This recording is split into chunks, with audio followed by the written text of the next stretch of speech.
Hoje, no Bíblia Comentada, vamos descer com Jesus do monte até o lugar plano, onde ele nos ensina o que realmente significa segui-lo. Não é sobre aparência, mas sobre obediência. Não é só ouvir, é praticar. Vamos mergulhar em palavras que confrontam, curam, restauram e nos mostram o alicerce verdadeiro para uma vida que permanece de pé.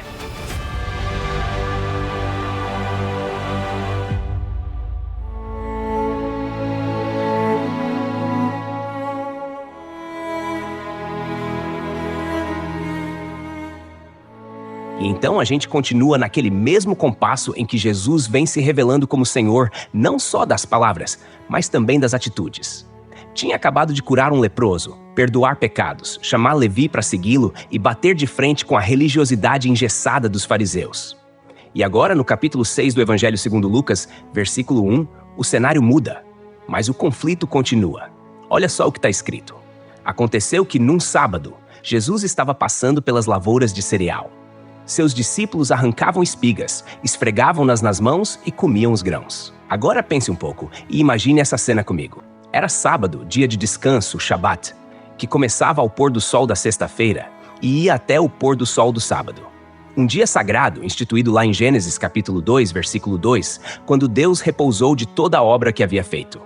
Também reafirmado na lei em Êxodo capítulo 20, versículos 8 a 11, como sinal entre Deus e Israel. Só que o sábado, que era para ser uma bênção, tinha virado um fardo de tantas regras e minúcias criadas pelos líderes religiosos da época.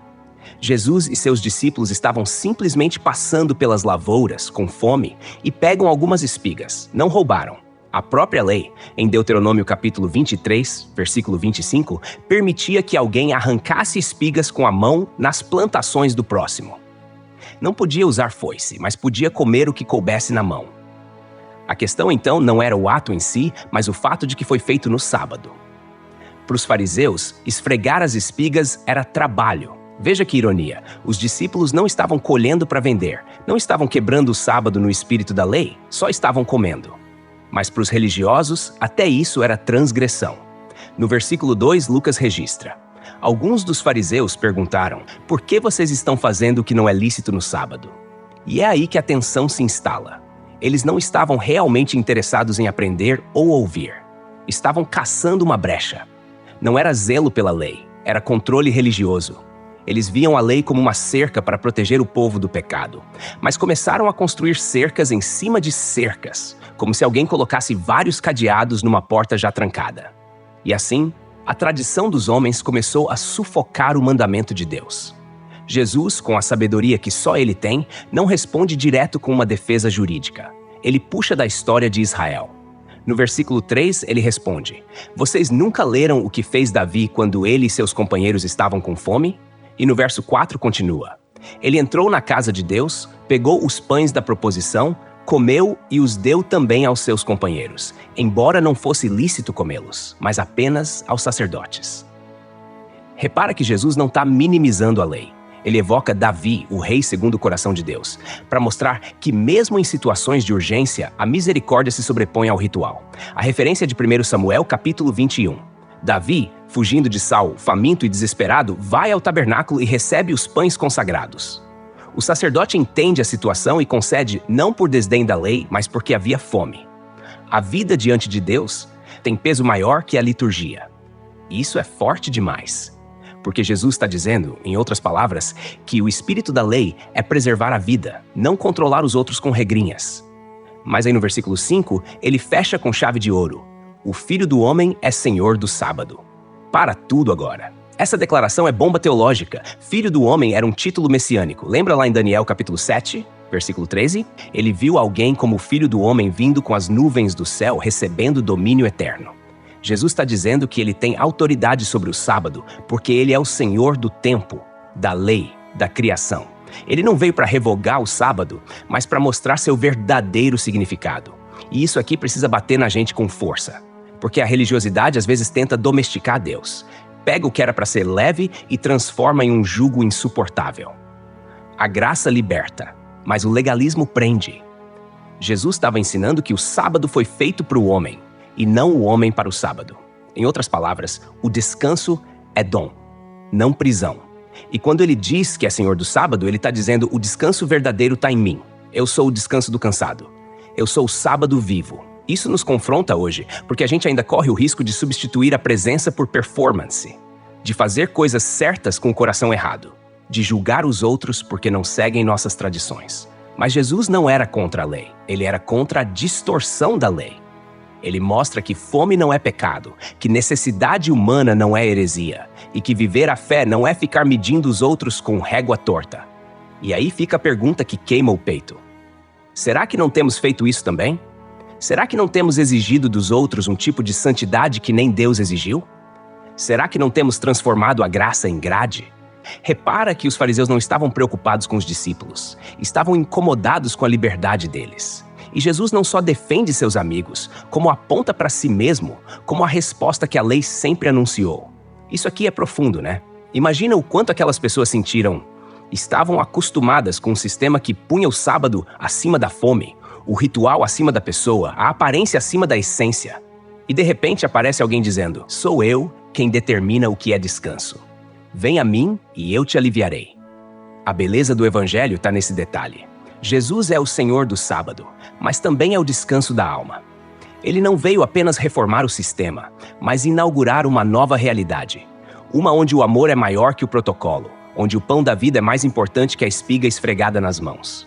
Onde seguir Jesus é mais do que se encaixar em regras humanas. É encontrar vida abundante mesmo no meio do campo, mesmo no sábado, mesmo com a crítica dos religiosos. E assim, no meio da lavoura, com mãos sujas de grãos, corações famintos e olhos vigilantes ao redor, o céu rompe a lógica da terra. Porque onde Jesus passa, até o sábado aprende a descansar.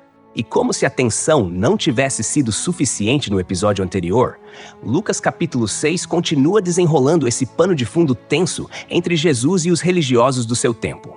Vem comigo para o versículo 6. Em outro sábado, Jesus entrou na sinagoga e começou a ensinar. Estava ali um homem cuja mão direita era ressequida. Mais uma vez é sábado. Mais uma vez Jesus está no centro de adoração judaica. Agora não num campo aberto, mas dentro da sinagoga. Era o lugar onde a Torá era lida e explicada, onde o povo se reunia para orar, para aprender, para buscar a vontade de Deus. E ali, no meio do povo, tem um homem com a mão direita ressequida. A palavra no original grego, sheran, sugere algo atrofiado, seco, talvez paralisado. Era uma condição física que provavelmente limitava o trabalho daquele homem. No mundo agrícola e artesanal, uma mão seca não era só um problema médico. Era um problema social, econômico e até espiritual, já que muitos viam a enfermidade como sinal de pecado ou juízo divino. Agora repara no que o texto revela no versículo 7. Os escribas e os fariseus observavam Jesus com atenção para ver se ele curaria no sábado, a fim de encontrarem motivo para acusá-lo. Eles não estavam ali para adorar. Não estavam ali para aprender. Estavam ali com olhos estreitos, como águias esperando o bote. A palavra usada para observar tem a ideia de espiar, vigiar como quem quer pegar no flagra. Ou seja, não estavam buscando o bem daquele homem enfermo, mas um pretexto para pegar Jesus em desrespeito à lei. Que ironia trágica, né? O dia da adoração vira palco de armadilha. A sinagoga, casa da palavra, vira lugar de julgamento. E o foco deles não era a restauração, mas a condenação. No versículo 8, a narrativa toma um rumo ainda mais provocador e glorioso. Mas Jesus conhecia os pensamentos deles e disse ao homem da mão ressequida: levante-se e fique em pé aqui no meio. E ele, levantando-se, ficou em pé. Repara só, Jesus não evita o confronto. Ele poderia ter curado o homem em outro momento, escondido ou ter esperado o pôr do sol e curado depois do sábado. Mas ele escolhe o confronto pedagógico. Chama o homem para o centro diante de todos. Porque o que está em jogo não é só uma cura, mas a revelação do verdadeiro coração de Deus. E há algo lindo aqui. Jesus traz para o meio aquele que estava à margem. Numa sociedade em que a deficiência era vista com estigma, ele dá destaque. Ele diz, em gestos, esse aqui que vocês ignoram é o foco do reino. Ele transforma a vergonha do homem em palco da graça. E repara que o homem não diz uma palavra, não implora, não argumenta. Ele apenas se levanta e obedece. Então, no versículo 9, Jesus faz uma pergunta cirúrgica. Eu lhes pergunto, é lícito no sábado fazer o bem ou o mal, salvar a vida ou destruí-la? Ele não está perguntando por perguntar. Ele está desmascarando a hipocrisia. A lei do sábado foi dada para promover vida, não para impedir que o bem fosse feito. Os próprios rabinos admitiam que se uma vida estivesse em risco no sábado, ela deveria ser salva. Jesus então eleva o debate. Se é certo salvar quando há risco, por que não é certo restaurar quando há sofrimento? Essa pergunta mexe fundo porque expõe o coração endurecido. Eles estavam mais preocupados com a rigidez da norma do que com a dor de um irmão. Jesus mostra que o sábado sem misericórdia vira um ídolo, que a ortodoxia sem amor é apenas um ruído vazio, e que obedecer a Deus de verdade é sempre fazer o bem, especialmente quando isso confronta o sistema. No versículo 10, vem a resposta prática, viva, palpável. E olhando ao redor para todos eles, disse ao homem: estenda a mão. Ele assim o fez, e a mão foi restaurada. Que cena forte! O texto diz que Jesus olhou ao redor. Ele encara cada um deles, não de forma agressiva, mas com autoridade, com aquele olhar que atravessa a aparência e revela a intenção. E em seguida, manda o homem estender a mão. E aqui tem um detalhe bonito. O homem podia ter duvidado, afinal, como alguém com a mão atrofiada estende algo que não funciona? Mas ele estende, ele obedece, ele confia. E no ato de estender, a mão é curada. É a obediência em fé que se encontra com o poder de Deus. Jesus não tocou, não orou longamente, não fez alarde, apenas falou. E a palavra dele tem autoridade para restaurar o que secou. Isso nos fala da força da palavra viva. Onde o legalismo vê limite, Jesus oferece libertação. Onde a religiosidade enxerga pecado, o Salvador vê potencial. E onde a fé, mesmo que silenciosa, há milagre. Mas o versículo 11 revela o outro lado da moeda. Mas eles se encheram de furor e discutiam entre si o que fariam a Jesus. A palavra furor no original tem sentido de insensatez, raiva irracional. Eles não se alegraram com a cura, não glorificaram a Deus por uma vida restaurada. Ficaram furiosos. O bem feito por Jesus expôs o mal escondido neles.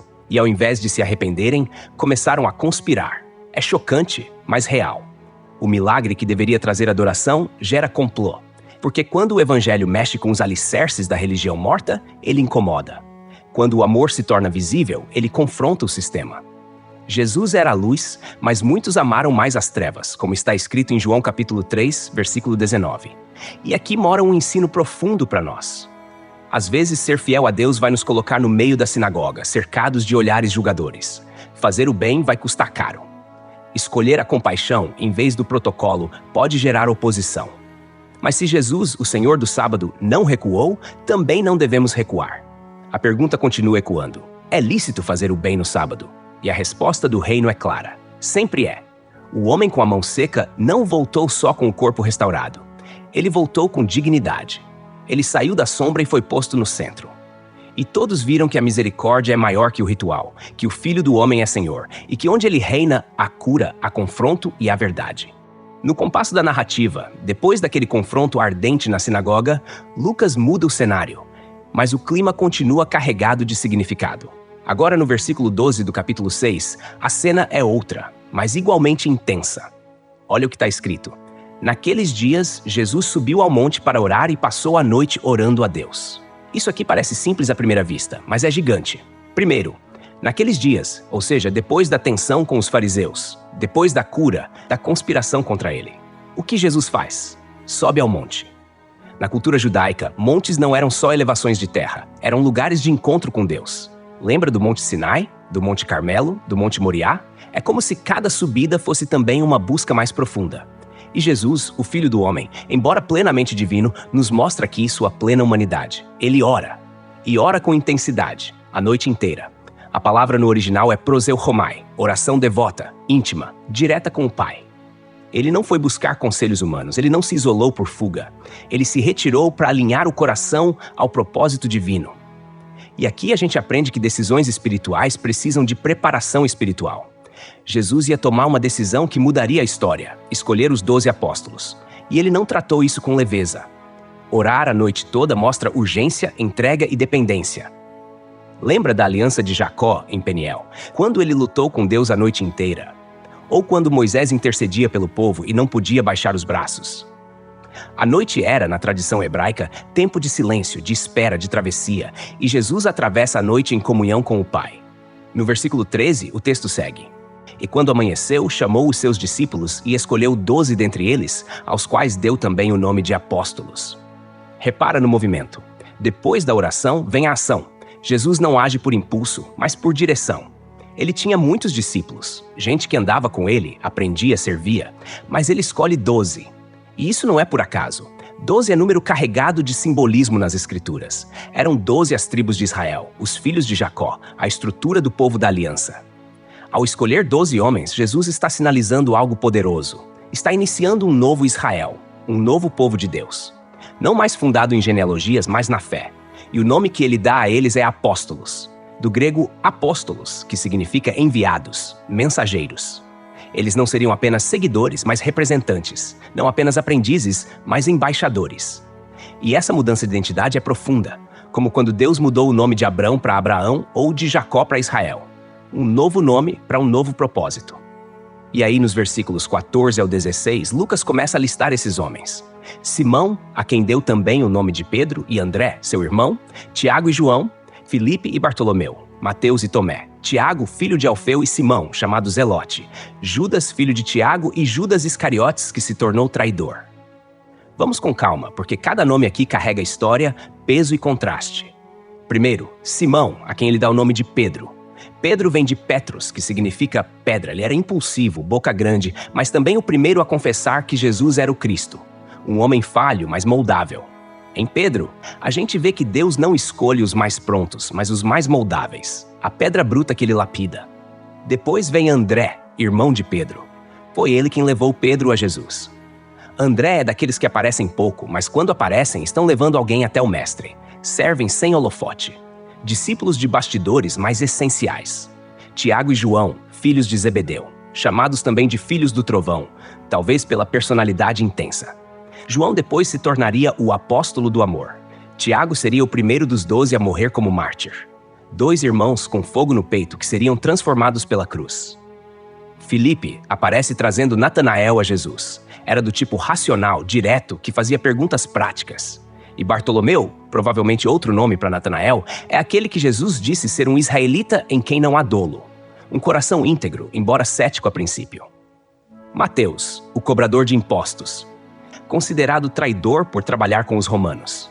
E Tomé, o famoso incrédulo, mas que também foi o único a dizer: "Vamos com ele, morramos com ele", em João capítulo 11. Homens com passados e temperamentos diferentes. Um trabalhava para o império, o outro duvidava do impossível. E ambos foram chamados.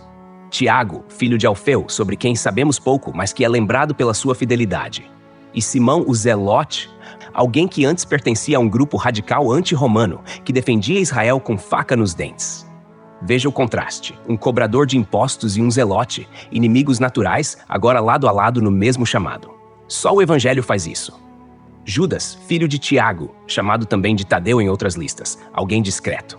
E por fim, Judas Iscariotes, que se tornou traidor. Lucas já antecipa o que esse nome carrega. Judas não nasceu traidor, mas se tornou. Isso nos lembra que o chamado não é um escudo automático. É preciso vigiar. A proximidade de Jesus não substitui o arrependimento verdadeiro. Esse grupo é um mosaico de personalidades, profissões, origens e temperamentos. Não eram líderes religiosos, não eram os mais santos do povo, não eram unanimidade, mas foram escolhidos, porque o critério de Deus nunca foi capacidade, mas disponibilidade. A graça escolhe, a comunhão molda e o Espírito capacita. E é impressionante pensar que foi a partir desse grupo que o mundo seria virado de cabeça para baixo. Nenhum deles imaginava que o nome deles seria ecoado por milênios. Mas Jesus sabia. Por isso orou a noite toda. Por isso escolheu com propósito. A gente olha para essa lista e entende. Deus escreve sua história com gente comum. Gente que erra, que duvida, que se contradiz. Mas gente que é encontrada, transformada, enviada. E se ele fez isso com eles, ele ainda faz isso hoje. Logo após aquele momento de oração intensa e a escolha dos 12 apóstolos, um gesto carregado de propósito e simbolismo, como vimos, Jesus desce do monte. E é assim que chegamos no versículo 17, onde Lucas continua. Jesus desceu com eles e parou num lugar plano. Ali estavam muitos dos seus discípulos e grande multidão de pessoas de toda a Judeia, de Jerusalém e do litoral de Tiro e de Sidom. Repara só, o monte era lugar de intimidade, de revelação. O lugar plano agora é o campo da missão, da multidão, do encontro com o povo. Isso nos mostra um ritmo que Jesus vivia constantemente: oração e ação. Primeiro ele sobe para ouvir o Pai, depois desce para servir o povo. Essa harmonia entre comunhão e compaixão era o jeito dele de andar. E esse lugar plano não é detalhe solto. Lucas está intencionalmente nos conduzindo a um sermão que ecoa os ensinos mais profundos de Jesus sobre o reino de Deus, conhecido como o Sermão da Planície, diferente do Sermão do Monte em Mateus, capítulos 5 a 7. Enquanto Mateus retrata Jesus como o novo Moisés subindo ao monte para dar a nova lei, Lucas mostra um Jesus que desce até onde o povo está para ensinar como quem caminha no chão batido da vida com os pés sujos de barro. É Deus vindo ao nosso nível. E o texto segue dizendo que a multidão vinha de toda parte, da Judéia, de Jerusalém, o centro religioso, e também de Tiro e Sidom, cidades gentílicas no litoral do norte. Isso aqui é forte. Mostra que a fama de Jesus estava quebrando fronteiras culturais. Judeus e gentios juntos, fariseus e enfermos, religiosos e desesperados, todos reunidos para ouvir, tocar, ser curados. O reino estava começando a dar seus primeiros sinais de inclusão. Já não era mais só Israel, o mundo estava começando a se dobrar diante do Messias. No versículo 18, Lucas registra: vieram para o ouvir e para serem curados de suas doenças, e também os que eram atormentados por espíritos imundos foram curados. Aqui temos um retrato do impacto do ministério de Jesus, multidões sedentas pela palavra e necessitadas de cura. E veja o que atrai: primeiro o ensino, ouvir, e depois os sinais, serem curados. A prioridade está na palavra. Jesus não era apenas um milagreiro, mas o Verbo encarnado. E quando ele falava, algo mudava. Doenças físicas, enfermidades espirituais, toda forma de tormento encontrava cura. E o versículo 19 amplia: e toda a multidão procurava tocá-lo, porque dele saía poder e curava todos. Isso é impressionante. Dele saía dinamis, no grego, poder, energia ativa, força operante. Não é apenas uma virtude estática, é algo que flui. E isso nos lembra daquela mulher que tocou as vestes de Jesus em Lucas capítulo 8, e ele disse: alguém me tocou, porque de mim saiu poder. Aqui, o mesmo acontece. Não é apenas um toque físico, é fé sendo atraída pela presença dele. A multidão sabia, onde ele estava, a esperança era real.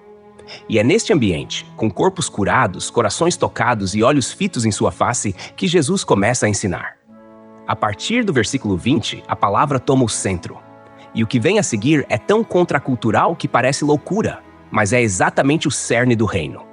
Olha só. Então Jesus, levantando os olhos para os seus discípulos, disse: bem-aventurados vocês, os pobres, porque de vocês é o reino de Deus. Aqui começa uma sequência de bênçãos que desafia toda a lógica humana. Jesus não diz bem-sucedidos os ricos, nem abençoados os fortes. Ele olha para seus discípulos, aqueles que escolheram segui-lo, e diz que os pobres são felizes. O termo bem-aventurado aqui é makarios, não significa apenas feliz, mas alguém que é favorecido por Deus, alguém que tem uma vida plena aos olhos do céu. E pobre aqui não é só ausência de dinheiro, mas alguém que é despojado, humilde, consciente de sua necessidade diante de Deus. Em outras palavras, os que não têm nada são os que recebem tudo. Porque o reino não é dos autossuficientes, é dos que dependem. No versículo 21, Jesus continua: bem-aventurados vocês que agora têm fome, porque serão saciados. Bem-aventurados vocês que agora choram, porque hão de rir. Isso quebra toda expectativa. Fome não é bênção, choro não é alegria, aos olhos do mundo. Mas Jesus está mostrando que o reino opera numa lógica invertida. A fome aqui não é só física, é sede de justiça, é ausência de sentido, é desejo de plenitude. E ele garante: isso será satisfeito. O choro, que parece sinal de derrota, é o solo onde a alegria será semeada. Quem chora agora vai rir depois, não porque o sofrimento será ignorado, mas porque será redimido. E aí vem o versículo 22, talvez um dos mais confrontadores. Bem-aventurados vocês quando os odiarem, expulsarem, insultarem e rejeitarem o nome de vocês como indigno por causa do Filho do Homem. Olha a seriedade disso. Jesus está preparando seus discípulos para a perseguição. Não é se forem perseguidos, é quando forem. E veja o motivo. Por causa do Filho do Homem. Ou seja, não é rejeição por ser chato ou fanático, mas por carregar a identidade de Cristo. Ser rejeitado por causa dele é honra. Ser insultado por causa dele é privilégio. Isso vai na contramão de qualquer evangelho que prometa só glória nesta vida. E no versículo 23, Jesus manda celebrar. Alegrem-se nesse dia e saltem de alegria, porque grande é a recompensa de vocês no céu. Pois assim os antepassados deles trataram os profetas. Isso é revolucionário. Ele está dizendo que quando a dor vier por causa da fé, não é tempo de desânimo, mas de festa. Por quê? Porque esse sofrimento nos coloca na mesma fileira dos profetas. Isaías foi cerrado ao meio, Jeremias foi preso, Elias foi caçado e tantos outros foram maltratados. Se estamos sendo tratados como eles, é porque estamos no caminho certo. E a recompensa? Não é aplauso dos homens, mas glória nos céus. Mas Jesus não para aí. No versículo 24, ele vira o jogo com um ai. Mas ai de vocês, os ricos, porque vocês já receberam a consolação de vocês. Aqui não é condenação automática à riqueza, mas um alerta sério.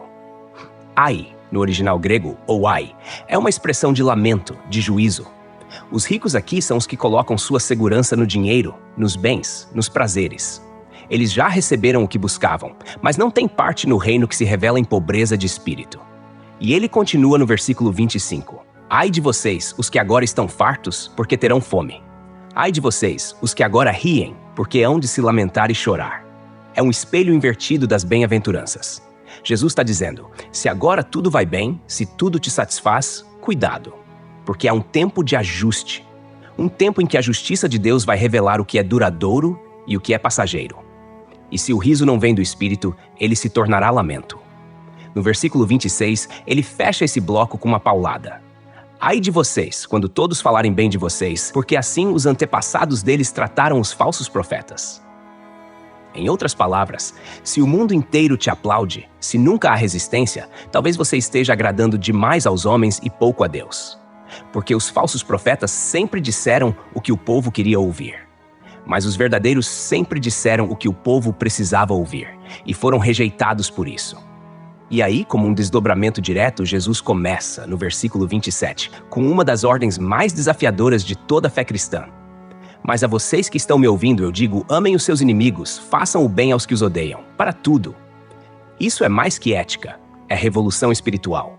Amar amigos é natural, até o mundo faz. Mas amar inimigos? Isso só é possível em quem foi transformado por dentro. Jesus nos chama para romper com a lógica da vingança. E mais, não apenas tolerar, mas fazer o bem a quem nos odeia. E para reforçar, o versículo 28 repete a ordem com mais força ainda. Bendigam os que os amaldiçoam, orem pelos que os maltratam. Isso não é passividade, é resistência do reino. É responder à maldade com oração, ao insulto com bênção. É não devolver na mesma moeda, porque o Filho do Homem não apenas falou isso, ele viveu isso. Lá na cruz, enquanto era crucificado, ele orava, Pai, perdoa-lhes. Tudo isso soa absurdo para o mundo, mas é o caminho de Jesus. Um caminho estreito, mas cheio de luz. Um reino onde o último é primeiro, onde o fraco é forte, onde o pobre é herdeiro e onde amar o inimigo é a maior vitória. Esse é o chão sagrado onde o rei pisa e convida a gente para caminhar com ele. E como se já não fosse desafiador o bastante ouvir que precisamos amar os nossos inimigos e orar por quem nos maltrata, Jesus aprofunda ainda mais o chamado à contracultura do reino. No versículo 29 do capítulo 6 do Evangelho segundo Lucas, ele diz: Se alguém bater em você numa face, ofereça-lhe também a outra. E se alguém tirar de você a capa, deixe que leve também a túnica. Aqui, a gente não está diante de uma simples regra de etiqueta ou passividade diante da injustiça. O que Jesus propõe é revolucionário e precisa ser lido com olhos atentos à cultura da época. A face, no contexto judaico, era símbolo de honra. Levar um tapa, especialmente no rosto, era uma ofensa pública, uma forma de humilhação. A lógica da época, baseada na lei de Talião, olho por olho, dente por dente, pedia revanche. Mas Jesus inverte a lógica. Se te baterem, não devolva. Ofereça a outra face. Isso não é chamar a gente para ser cúmplice do mal, mas para vencer o mal com uma força superior, a do amor que não se vinga. E aí ele fala da capa e da túnica. A túnica era a roupa de baixo, aquela que ficava junto ao corpo, enquanto a capa era a roupa externa, muitas vezes a única proteção contra o frio. De acordo com a lei, a capa não podia ser retida como penhor depois do pôr do sol. Êxodo capítulo 22, versículos 25 a 27, pois era o cobertor da pessoa. Mas Jesus está dizendo, se te tirarem a capa, algo que seria um limite segundo a lei, entrega também a túnica. Em outras palavras, renuncia até o direito, se for para manifestar o reino. Ele está nos ensinando a viver uma justiça que vai além do legalismo. Uma justiça que abre mão por amor, que prefere perder do que corromper o coração. No versículo 30, ele continua, dê a todo o que lhe pedir, e, se alguém tirar o que é seu, não exija que devolva. E aqui, mais uma vez, a lógica do céu quebra a lógica da terra. Jesus não está incentivando a irresponsabilidade ou dizendo que devemos sustentar abusos ou esquemas injustos, mas nos convidando a ter um coração desapegado. O foco aqui não é a posse, mas a disposição. Ter um espírito generoso, livre, que não se apega às coisas, porque sabe que sua herança está nos céus. Dar a quem pede é agir como quem confia que Deus é provedor. Não exigir de volta é viver como quem crê que o bem feito nunca se perde, mesmo que o retorno não venha pelas mãos dos homens. Aí no versículo 31, Jesus resume tudo com uma frase que ecoa como uma pedra fundamental da ética cristã. Façam aos outros o que vocês querem que eles façam a vocês. Essa é a famosa regra de ouro. E ela não é uma invenção nova de Jesus, mas ele a eleva ao mais alto grau. Outras culturas tinham ditos parecidos, mas geralmente em forma negativa. Não faça aos outros o que você não quer que façam a você. Jesus vira isso em ação positiva. Faça! Não é apenas evitar o mal, é praticar o bem. É assumir responsabilidade ativa na construção de um mundo mais justo, bondoso e digno. É perguntar, se fosse comigo, como eu gostaria de ser tratado e agir assim com o próximo. No versículo 32, ele começa a destrinchar esse amor em camadas mais profundas. Se vocês amarem apenas os que os amam, que mérito há nisso? Até os pecadores amam aos que os amam. Aqui Jesus mostra que amor seletivo não é amor do reino, é interesse. Ele começa a desmontar aquela ideia de amor reativo. Te amo porque me amas. Isso é natural, humano, esperado. Até os que não conhecem a Deus vivem assim. Mas o que ele propõe é algo além. Amor proativo. Amar quem não ama de volta. Amar quem não merece. Amar como Deus ama. No versículo 33, ele repete a mesma lógica. Se fizerem o bem aos que lhes fazem o bem, que mérito há nisso? Até os pecadores fazem isso. De novo, ele está puxando a gente para sair da zona de conforto. O bem que o reino pede não é só para os nossos, é para todos. A gente não deve fazer o bem como troca, esperando recompensa, mas como reflexo do caráter de Deus. Um bem que transborda mesmo quando não é retribuído. E no versículo 34 ele vai ainda mais fundo. E se emprestarem somente àqueles de quem esperam receber, que mérito há nisso? Até os pecadores emprestam a pecadores, esperando receber de volta a mesma quantia. Aqui, Jesus está mexendo com a estrutura social de um povo que vivia com um sistema de crédito muito rígido. Emprestar era muitas vezes um contrato social, com expectativa de retorno e, mais do que isso, com cálculo de vantagem. Jesus desafia essa mentalidade. Não empreste esperando de volta. Em outras palavras, seja generoso mesmo quando não houver segurança de retorno, porque a generosidade que vem do reino não depende de cálculo, mas de confiança no cuidado de Deus. E aí, no versículo 35, Jesus entrega o coração de tudo o que está ensinando. Amem, porém, os seus inimigos, façam o bem e emprestem sem esperar nada em troca. Então a recompensa de vocês será grande, e vocês serão filhos do Altíssimo, porque Ele é bondoso até para com os ingratos e maus. Essa frase é um espelho do coração do Pai. Sejam filhos do Altíssimo, ou seja, se comportem como Ele. O Altíssimo, que é tão elevado, não se esconde nos céus. Ele desce até o ingrato, estende a mão ao mal. Ele é longânimo, Ele abençoa quem não merece. Ele é generoso mesmo quando rejeitado. Jesus está dizendo, querem saber o que significa ser filho de Deus? Sejam como Ele, amem como Ele ama, deem como Ele dá, sirvam como Ele serve. E aí sim, a recompensa será grande, não nos cofres da terra, mas na eternidade. A recompensa é ser parecido com o Pai. E isso muda tudo, porque no reino, o alvo não é subir escadas sociais, nem acumular méritos religiosos.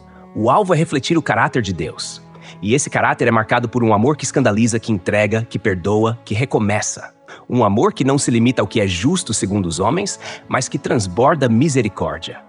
Um amor que faz nascer um povo novo, gente que ama diferente, gente que vive de outro jeito. Gente que mostra com a vida quem Deus é. Esse é o coração do Evangelho. E Jesus, ali no lugar plano, diante da multidão, planta sementes de um reino que ia crescer como fermento escondido na massa. Ele estava dizendo com todas as letras, se vocês forem como o mundo, vão colher o que o mundo colhe. Mas se forem como o Pai, vão viver a recompensa que só o céu conhece.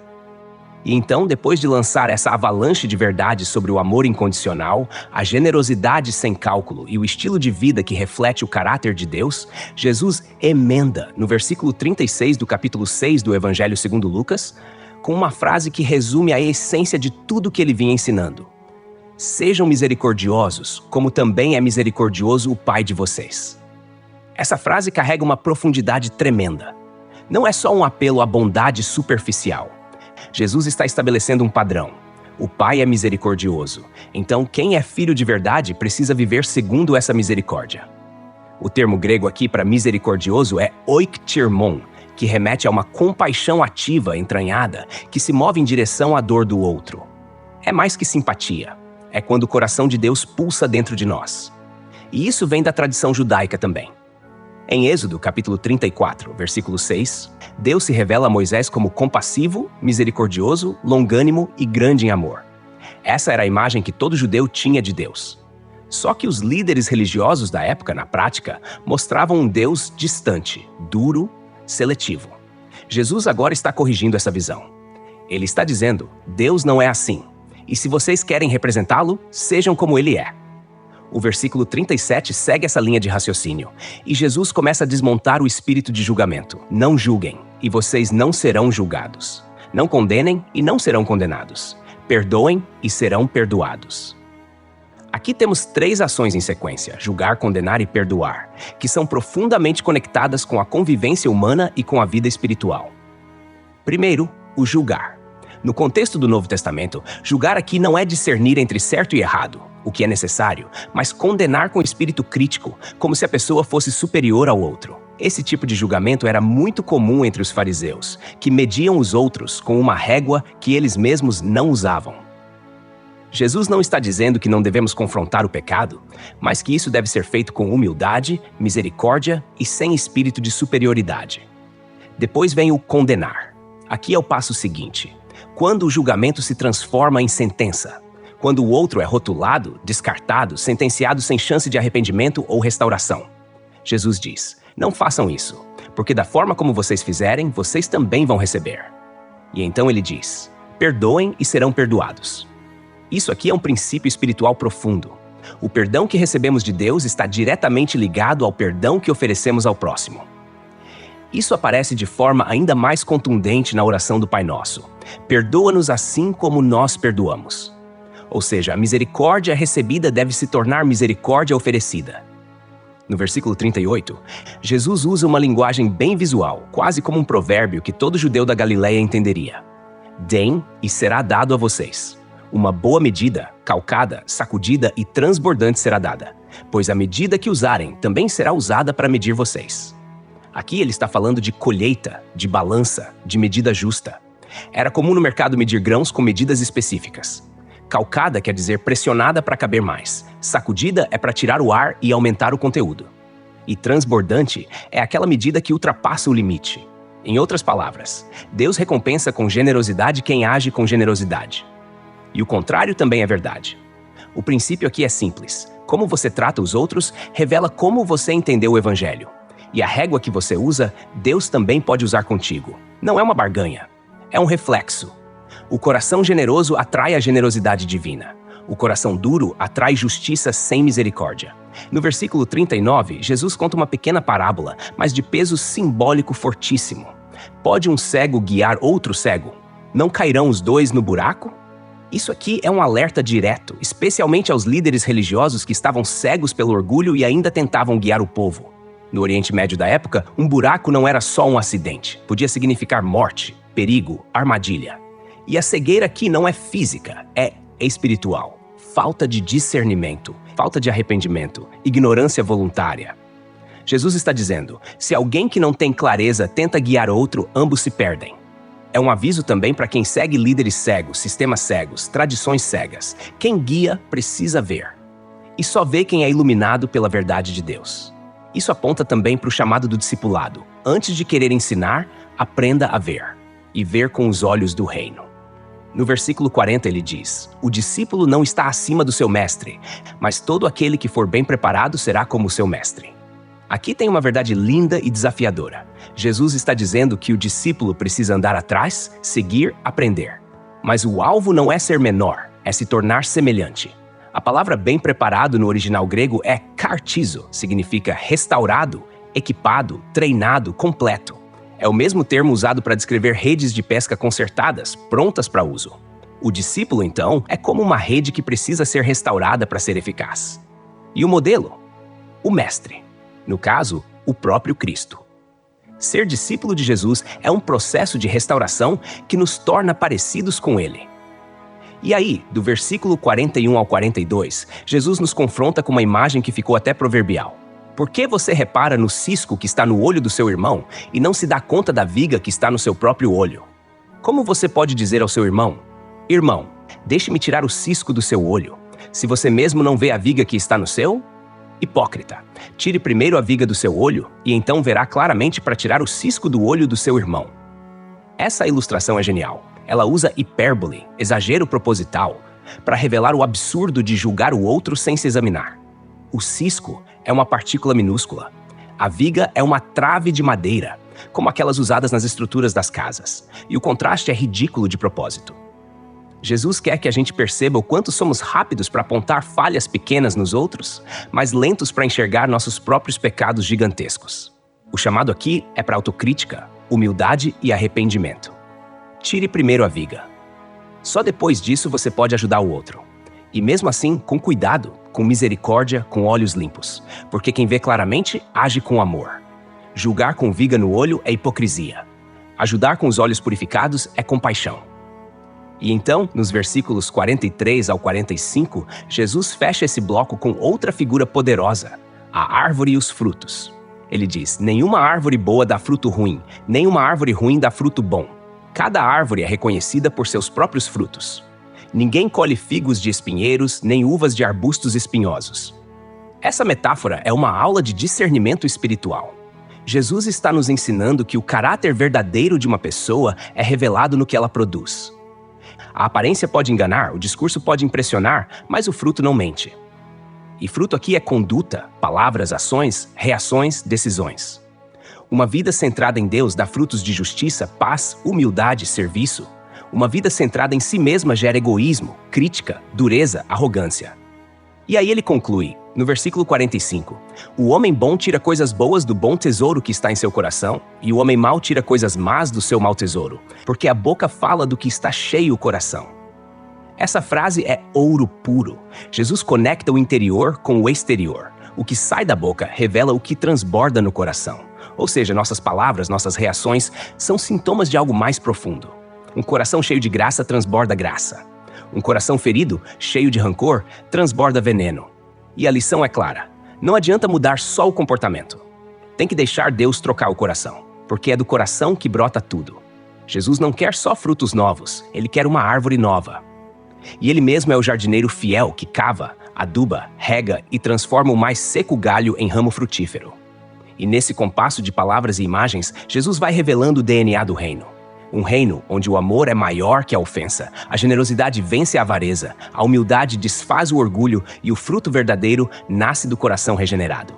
Esse é o caminho estreito, mas glorioso, que ele propõe para quem quer andar com ele.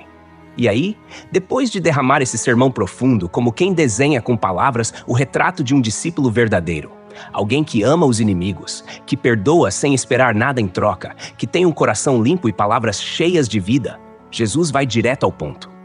Ele encerra com uma pergunta que sacode, que confronta, que arrebata qualquer máscara de religiosidade superficial. No versículo 46 do capítulo 6 do Evangelho segundo Lucas, ele diz: Por que vocês me chamam Senhor, Senhor e não fazem o que eu digo? Essa pergunta não é retórica, é martelo e alicate na consciência. A duplicação do nome Senhor, Senhor no contexto bíblico carrega ênfase emocional. Não é só uma formalidade, é devoção expressa. Mas aí está o problema. Havia quem exaltasse Jesus com os lábios, mas desobedecesse com a vida. Jesus não estava atrás de aclamação verbal, mas de obediência prática. O termo Senhor aqui, no grego Kyrios, era usado para se referir a alguém com autoridade total, um dono, um mestre. Ou seja, chamá-lo de Senhor e não obedecer é uma contradição viva. É como elogiar um médico, mas recusar o tratamento. Como aplaudir um general e ignorar suas ordens. Como dizer que confia em Deus, mas manter o coração fechado à sua palavra. E é aí que ele, como um bom mestre, ensina com imagem. A pedagogia de Jesus sempre toca o chão da vida. No versículo 47, ele introduz uma parábola com implicação eterna. Eu lhes mostrarei a quem é semelhante todo aquele que vem a mim, ouve as minhas palavras e as pratica. Olha a progressão. Vem a mim, isso é aproximação. Desejo. Ouve minhas palavras, isso é instrução, aprendizado. E as pratica, isso é obediência, transformação. Muita gente para no primeiro ou no segundo estágio.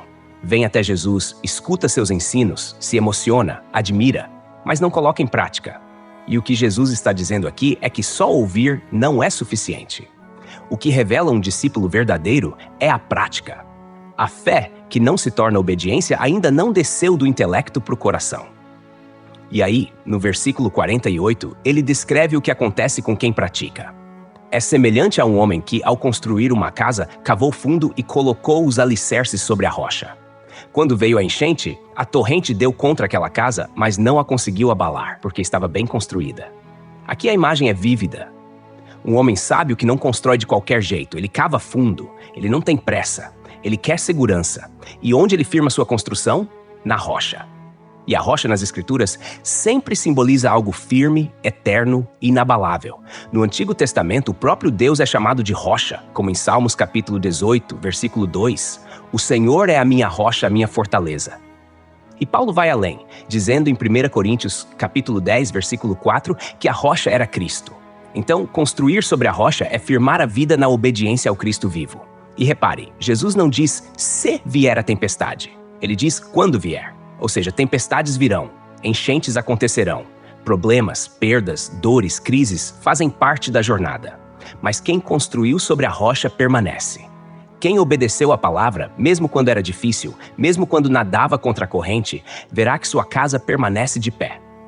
E então, no versículo 49, ele mostra o oposto com a mesma força. Mas aquele que ouve as minhas palavras e não as pratica é como um homem que construiu uma casa sobre o chão, sem alicerces. Quando a torrente deu contra aquela casa, ela caiu e a sua destruição foi completa. Esse aqui também ouve. Também constrói. Mas a diferença está no fundamento. Ele construiu no chão, sem cavar, sem se preocupar com o que estava debaixo da estrutura. Talvez a casa até fosse bonita por fora. Talvez tivesse paredes bem pintadas, janelas grandes, aparência respeitável. Mas veio a enchente, e ela veio para todos. E a queda foi total. No original diz literalmente, grande foi a ruína daquela casa. Jesus está falando de vida. Da diferença entre uma vida moldada pelo reino e outra moldada apenas pelas aparências. Uma vida que responde à palavra com obediência e uma que responde apenas com admiração. Uma fé que aguenta a tempestade e outra que desaba quando o vento sopra forte. E principalmente, da diferença entre conhecer o nome de Jesus e viver como ele viveu. Essa conclusão de Jesus fecha o capítulo como um selo de urgência e clareza. Ele não estava apenas formando admiradores, mas discípulos. Ele não queria só ouvintes, mas seguidores obedientes. E ele não estava interessado em casas que impressionam, mas em vidas que resistem, firmadas na rocha, cavadas na verdade, sustentadas pela graça. O reino que ele anuncia é assim. Começa no coração, se expressa nas atitudes, se revela na prática diária e se sustenta na tempestade. Porque o evangelho não é só o que a gente crê, é também como a gente vive o que crê. E com isso, a multidão ficou em silêncio. O monte ficou para trás. O chão da planície estava cheio de pegadas, de olhares tocados, de consciências mexidas. E as palavras de Jesus, afiadas como espada e suaves como bálsamo, continuavam ecoando. Por que me chamam Senhor, Senhor, e não fazem o que eu digo?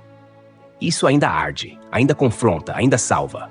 Porque até hoje, quem ouve e pratica, permanece de pé.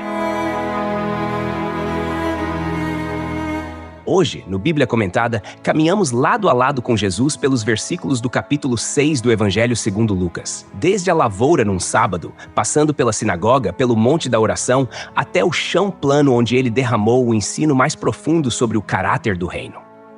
Vimos que seguir a Cristo não é só admiração externa, nem religiosidade ritual, mas obediência viva, prática do amor que desconcerta o mundo, generosidade que não calcula retorno, perdão que não guarda ofensa, e fé que cava fundo até encontrar rocha firme. Jesus nos mostrou que não basta dizer Senhor, Senhor, é preciso viver como quem o reconhece como Senhor. A árvore é conhecida pelos frutos, o coração é revelado pelas palavras. A casa só permanece de pé quando está fincada na rocha da obediência. A fé verdadeira não é estética, é estrutura. E no fim, o que conta não é a aparência da construção, mas o que sustenta ela por baixo da terra. Que a gente não se contente com uma fé de fachada. Que a gente aprenda com aquele que desce para ensinar no chão da vida. Que sejamos misericordiosos como o Pai. Que não sejamos guias cegos, mas discípulos enxergando com os olhos da graça. E que quando vier a tempestade, porque ela sempre vem, nossa casa esteja de pé. Não porque resistimos sozinhos, mas porque construímos em Cristo a rocha eterna. É nessa firmeza que seguimos, de olhos fixos no Mestre, coração inclinado à palavra e pés no caminho estreito que conduz à vida.